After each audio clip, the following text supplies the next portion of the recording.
الحمد لله وكفى والصلاة والسلام على من لا نبي بعده أعوذ بالله من الشيطان الرجيم بسم الله الرحمن الرحیم۔ محترم سامعین، السلام علیکم ورحمۃ اللہ وبرکاتہ۔ امید ہے آپ سب لوگ خیریت سے ہوں گے۔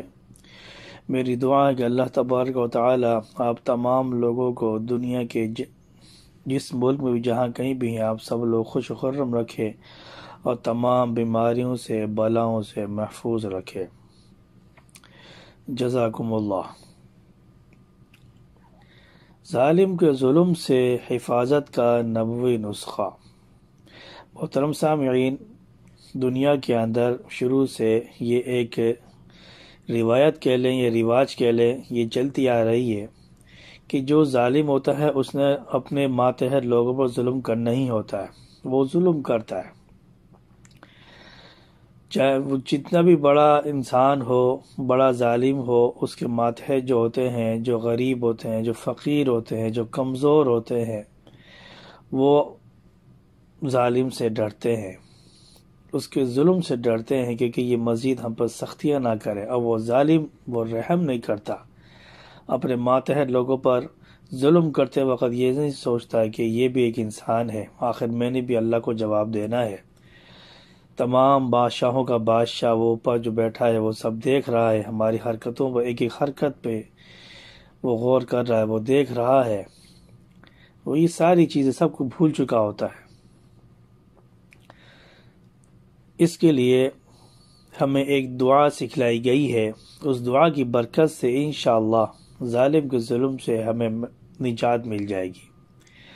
حضرت ابو رافع رحمۃ اللہ علیہ کہتے ہیں کہ حضرت عبداللہ بن جعفر رضی اللہ تعالی عنہما نے حجاج بن یوسف سے اپنی بیٹی کی شادی کی اور بیٹی سے کہا کہ جب وہ تمہارے پاس اندر آئے تو تم یہ دعا پڑھنا: لا الہ الا اللہ الحلیم الکریم سبحان اللہ رب العرش العظیم والحمد للہ رب العالمین۔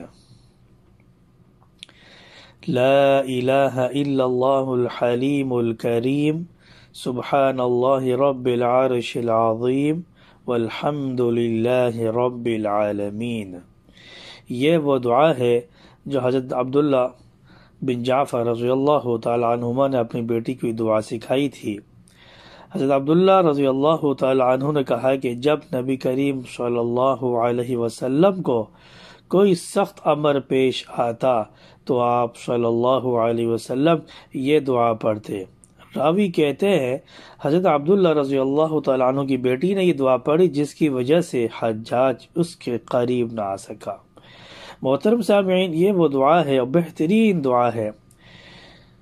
اگر آپ کا باس ہے، اگر آپ کا کوئی حاکم بنا ہوا ہے، آپ کا کوئی بڑا ہے جن سے آپ ڈرتے ہیں، یا کوئی آپ کو محسوس ہوتا ہے کہ یا کہیں مجھ پر سختی نہ کرے، مجھ پہ غصہ نہ کرے، تو آپ یہ دعا پڑھ سکتے ہیں۔ انشاءاللہ اس دعا کی برکت سے وہ ظالم، وہ حاکم، وہ جو بڑا ہے وہ آپ کے لیے رحم دل بن جائے گا، وہ آپ پہ غصہ نہیں کرے گا۔